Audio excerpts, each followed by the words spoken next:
नमस्कार दोस्तों, मैं सौर आप लोगों का अपने चैनल सौर करियर पॉइंट पर बहुत-बहुत स्वागत करता हूँ। दोस्तों, आज की कक्षा में हम लोग पढ़ने वाले हैं कि ऊष्मा के आधार पर जो अभिक्रियाएँ होती हैं, कौन-कौन सी ये हमारे पास में अभिक्रियाएँ हैं। दोस्तों, जो लोग चैनल पर नए हैं, अगर उन लोगों को नहीं पता है कि हम लोग पढ़ क्या रहे हैं, तो वो लोग देख लेते हैं। अगर आप इस वीडियो को देख रहे हो, तो ज़ाहिर-सी बात है आप कक्षा 10 के स्टूडेंट हो और दोस्तों हम लोग इसमें केमिस्ट्री लेकर के चल रहे हैं।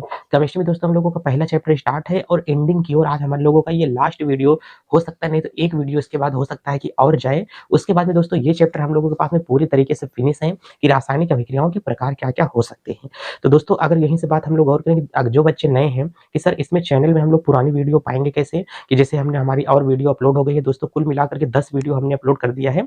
ये लेक्चर नंबर हम लोगों का 11 स्टार्ट हो रहा है, ठीक है? जो नए चैनल पर हैं, दोस्तों सबसे पहले आप लोग सौर करियर पॉइंट चैनल ओपन करोगे, उसमें आप लोग जाओगे प्लेलिस्ट में। प्लेलिस्ट में दोस्तों आप लोगों को 2024 और 25 हिंदी मीडियम की केमिस्ट्री की प्लेलिस्ट अलग करके रखी हुई है। अगर हिंदी मीडियम की केमिस्ट्री देखना चाहते हो दोस्तों 24-25 तो उसमें जा करके देख सकते हो। अगर 24-25 हिंदी मीडियम का फिजिक्स देखना चाहते हैं तो आप लोग वो देख सकते हैं। अगर आप लोग क्लास 12th में हैं तो हिंदी मीडियम की फिजिक्स और केमिस्ट्री 2024-25 की प्लेलिस्ट हमने ऑलरेडी बना करके रख दिया है। तो जा करके उसको अच्छे तरीके से क्या करें देख लें और हम लोग चलते हैं आज का सिलसिला अपना आगे स्टार्ट करते हैं। दोस्तों अगर ऊष्मा के आधार पर यहीं पर हम लोगों से अभिक्रिया पूछ करके चलेगा ना बच्चों, तो ऊष्मा के आधार पर जो अभिक्रियाएँ होती हैं, वो 2 प्रकार की अभिक्रियाएँ होती हैं। ध्यान से देख करके चलना। क्या बोल रहा है कि अगर हम लोगों से ये पूछ करके चलेगा कि ऊष्मा के आधार पर कौन-कौन सी अभिक्रियाएँ होती हैं? कहेंगे सरकार पहले हमको ये बता दीजिए कि ऊष्मा के आधार पर अभिक्रियाएँ कैसे होती हैं? हमने कहा कि अच्छा ये बताओ, ऊष्मा के आधार पर अभिक्रियाएँ हमेशा 2 प्रकार की होती हैं। अच्छा सर 2 कौन-कौन सी होती हैं? हमने कहा कि पहला तो आप लोग यहाँ से ये समझ लेना कि ऊष्मा के आधार पर एक अभिक्रिया हम लोगों के पास में जो अभिक्रिया होती है, ऊष्मावशोषी अभिक्रिया होती है। कैसी अभिक्रिया होती है? एक तो हमारे पास में ऊष्मावशोषी अभिक्रिया होती है और जो 2 हमारे पास में होती है, दूसरे नंबर की अभिक्रिया होती है, इसे हम लोग क्या बोलते हैं? ऊष्माक्षेपी अभिक्रिया कहा जाता है। कहें सर ये बात तो हम लोगों को पहले से पता थी। हमने कहा पता थी तो आपके मुँह में घी शक्कर। बहुत अच्छी बात है कि ऊष्मा के आधार पर अभिक्रियाएँ कितने प्रकार की हैं। हमने कहा कि सर अगर हमको ये बता दीजिए कि ऊष्मावशोषी अभिक्रिया क्या होती है और ऊष्माक्षेपी अभिक्रिया क्या है? अगर इतनी चीज़ आप हमको बता देते हैं ना, तो सर हम जा कर के छक्के लगा सकते हैं पेपर में। हमने कहा अगर आप बाबू छक्के पेपर में लगा सकते हो, तो बहुत अच्छी बात है कि जो ऊष्मावशोषी अभिक्रिया है, पहले ध्यान से सुन लेना, फिर जाकर के पेपर में छक्के लगाना। अब 6 के स्थान पे 12 रन आप लोगों को मिलेगा। ठीक है? चलिए, तो हमने कहा कि ऊष्मावशोषी इसका मतलब अगर इसको हम लोग तोड़ लेते हैं तो यहाँ से हम लोगों को क्या मिलेगा? ऊष्मा प्लस यहाँ से क्या निकल रहा है? अवशोषी निकल के आ रहा है। इसका मतलब ऊष्मा का जो क्या कर ले? अवशोषण कर ले। ऊष्मा का जो अपने अंदर क्या करे? अवशोषित कर ले। ऐसी अभिक्रियाओं को ऊष्मावशोषी अभिक्रिया कहा जाता है। तो इसमें हमेशा ऊष्मा का क्या होता है? त्याग होता है। इसमें हमेशा ऊष्मा का क्या होता है? त्याग होता है और इसमें अगर हम लोग बात करेंगे बाबू तो इसमें हमेशा ऊष्मा का क्या होता है? अवशोषण होता है। इसका मतलब अवशोषण की बात करेगा तो ये ऊष्मा का क्या करेगा? अवशोषण और ये अभिक्रिया ऊष्मा का क्या करेगी? त्याग करेगी। कहें कैसे ऊष्मा का अवशोषण करेगी और ऊष्मा का त्याग करेगी? बात को समझो पहले। जैसे हमने कहा कि इन अभिक्रिया को कराने के लिए ये ऊष्मा का ग्रहण करती हैं। ये ऊष्मा का क्या करती हैं? ग्रहण करती हैं। इन अभिक्रियाओं को कराने के लिए ऊष्मा का ग्रहण कराना पड़ेगा। जैसे कि हमने कहा आप लोग कोई सा भी क्रिया कराओ जैसे कि पानी में नमक चीनी डाल करके सिरा जब तैयार करते हैं तो पानी में चीनी डाल करके सिरे को आग पर चढ़ा देते हैं, गर्म करते हैं, तब जाकर के रसगुल्ला का सिरा बनता है ना। और खूब उसको हचक करके खूब ज्यादा गर्म किया जाता है। अरे मैया आप तो चीनी एकदम से गर्म होना शुरू हो गई है। तो इसका मतलब वो जो हमारे पास में चीनी है ना, वो ऊष्मावशोषी अभिक्रिया हो रही है। इसका मतलब ऐसी अभिक्रिया जिसे करवाने के लिए ऊष्मा दिया जाता है, उसे हम लोग क्या बोलते हैं? ऊष्मावशोषी अभिक्रिया कहा जाता है। और इसे कराए कि ऊष्मा त्यागी अभिक्रिया क्या होती है? ऐसी अभिक्रिया जिसे कराने के जिससे जब करा दिया जाता है तो ऊष्मा का त्याग होता है, ऊष्मा उसमें से निकलती रहती है। उसे हम लोग क्या बोलते हैं? ऊष्माक्षेपी अभिक्रिया। या तो इसे ऊष्मा त्यागी अभिक्रिया भी कहा जाता है। इसमें हमेशा ऊष्मा का क्या होता है? त्याग होता है। अच्छा ऊष्मा का इसमें त्याग कैसे होता है? हमने कहा कभी आपके घर में जो चूना होता है बाबू, चूने से आपका घर तो पुताई हुआ होगा। और जब चूने से घर पुताई हुआ होगा तो उसमें देखोगे पानी के बहुत बड़ा टब होता है, उस टब के अंदर पानी भर करके चूने को उसके अंदर डाल देते हैं। जब चूने को डालते हैं बड़-बड़ बड़-बड़ बड़-बड़ बड़-बड़ बड़-बड़ बड़-बड़ बड़-बड़ बड़-बड़ क्या होता है? उबलने लगता है। जब वो उबलने लगता है, कुछ गर्म नहीं किया गया है, लेकिन उबलने लगा, उसमें बहुत सारी हीट निकल रही है, ऊष्मा निकल रही है। तो हमने कहा कि इस अभिक्रियाओं में ऊष्मा का क्या हो रहा है? त्याग हो रहा है। तो ऐसी अभिक्रियाओं को क्या बोलते हैं? इसमें हमने कहा कि डाल दिया गया है पहले से क्या? पानी डाल दिया गया। हमने कहा कि चलो ये इसमें पानी डाल दिया गया है। अब इसी के अंदर क्या डाल देते हैं? चूना डाल देते हैं। जब चूने को डाल दिया गया पानी के अंदर तो देखते हैं कि इसमें से क्या निकलता है? ऊष्मा निकलती है।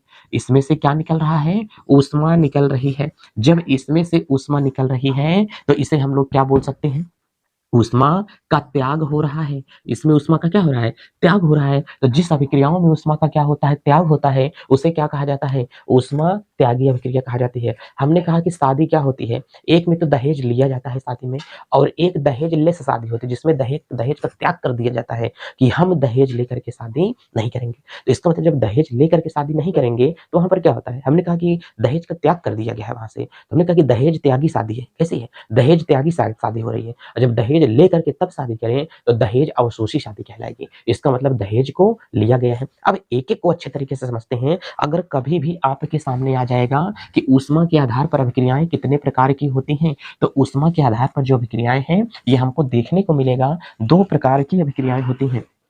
तो इसका मतलब यहाँ से हम लोग ये चीजें समझ करके चलेंगे कि ऊष्मा के आधार पर जो अभिक्रियाएं हमको दे करके रखी है, एक तो यहाँ पर हम लोगों को दे करके रखा है ऊष्मा क्षेपी अभिक्रिया, आगे पीछे क्रम कर सकते हो, और दूसरा हम लोगों को यहाँ पर दे करके रखा है ऊष्मावशोषी अभिक्रिया होती है, ऊष्मावशोषी अभिक्रिया। ठीक है, इसमें हमेशा इस अभिक्रियाओं में जो हमारे पास में होगा, इसमें हमेशा ऊष्मा का क्या होता है, त्याग होता है।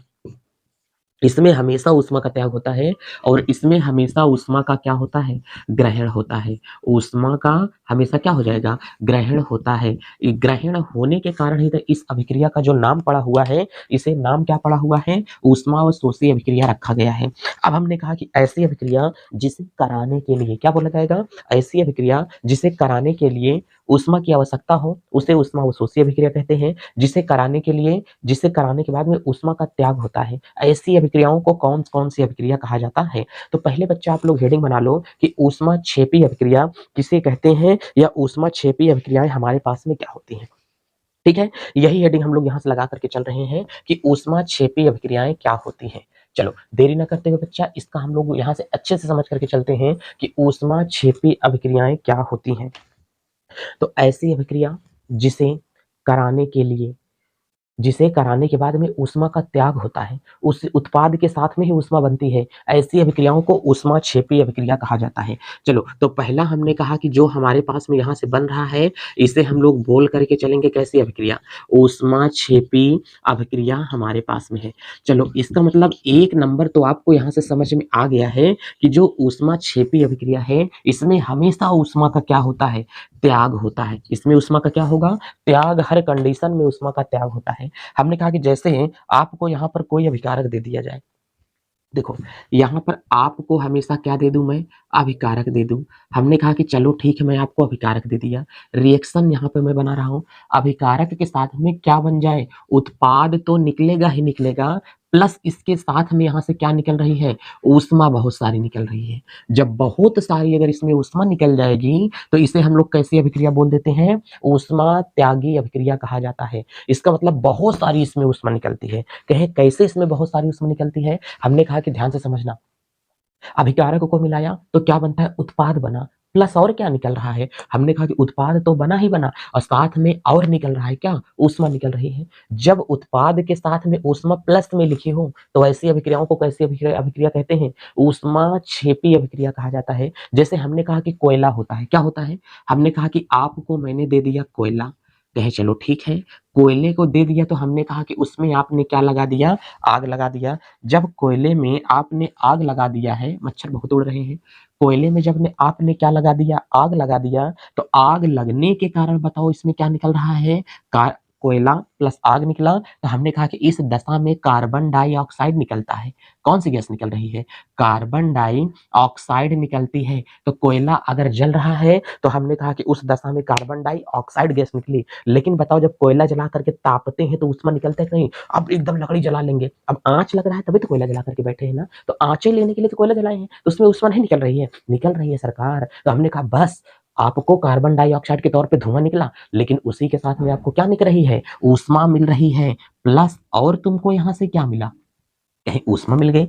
हमने कहा जब तुमको ऊष्मा मिल गई तो इस अभिक्रिया को हम लोग कैसी अभिक्रिया कहते हैं, ऊष्मा क्षेपी अभिक्रिया कहा जाता है। लकड़ी जलाते हो ऊष्मा निकलती है, ऊष्मा क्षेपी अभिक्रिया है। कागज लगा दिए, आग जल गई, ऊष्मा हमको मिल रही है, तो कैसी अभिक्रिया है, ऊष्मा क्षेपी अभिक्रिया है। कैसी अभिक्रिया? ऊष्माक्षेपी अभिक्रिया कहलाती है। किसी चीज को जला दोगे तुमको ऊष्मा मिलेगी, तो इसका मतलब वो कैसी अभिक्रिया है? ऊष्माक्षेपी अभिक्रिया है वो। अच्छा हाँ सर, ऊष्माक्षेपी अभिक्रिया का बिल्कुल, क्योंकि उसमें ऊष्मा क्या हो रही है? निकल रही है। ऊष्मा का क्या हो रहा है? त्याग हो रहा है। पानी में चूना डाल दिए, ऊष्मा निकल रही है, इसमें ऊष्मा का क्या हो रहा है? त्याग हो रहा है। हमने कहा कि सर इसको हम मान लेंगे कार्बन, हमने कहा बिल्कुल है ही वो कार्बन।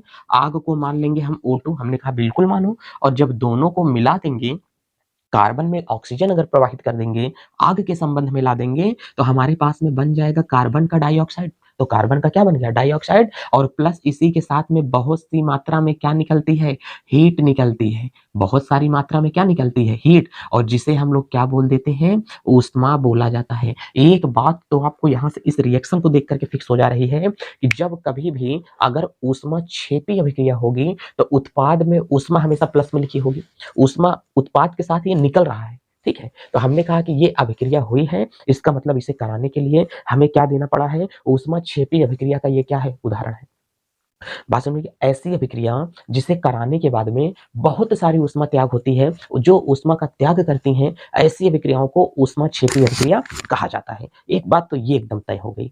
अब इसी के साथ में हम लोग दूसरा देख करके चलते हैं। अगर आप लोग स्क्रीनशॉट नहीं लिए हैं तो ले लीजिए। अब चीजों को हम आगे देख करके चलते हैं। ये ज्यादा इंपॉर्टेंट आपके पास में बनेगा कि इस अभिक्रिया में उस उत्पाद के साथ ऊष्मा हमेशा प्लस में लिखी जाती है। ठीक है, चलो इसके साथ में ऊष्मा उत्पाद में हमेशा प्लस में मैंने लिख दिया है। अब एक बात अगर यहीं से और हम लोग समझेंगे, कहेंगे सर हमको फिर ये बता दीजिए कि ऊष्मावशोषी अभिक्रिया किसे कहते हैं? अभी तो आपने ऊष्माक्षेपी बता दिया। हमने कहा बिल्कुल तुमको हम वो भी बता देते हैं कि ऊष्माक्षेपी अभिक्रियाएं कौन सी होती हैं। लेकिन दोस्तों अगर वीडियो पसंद आए तो दोस्तों के पास में जरूर पहुंचाएं। जिस दिन आपके दोस्त लोग वीडियो देखने लगे उस दिन से हम कहना बंद कर देंगे कि वीडियो को ज्यादा से ज्यादा भाई साहब शेयर करना बंद कर दो। ठीक है, तो चलते हैं बच्चा, अब हम लोग आगे देख के चलते हैं कि वीडियो हमारे पास में अगला टॉपिक क्या कह रहा है।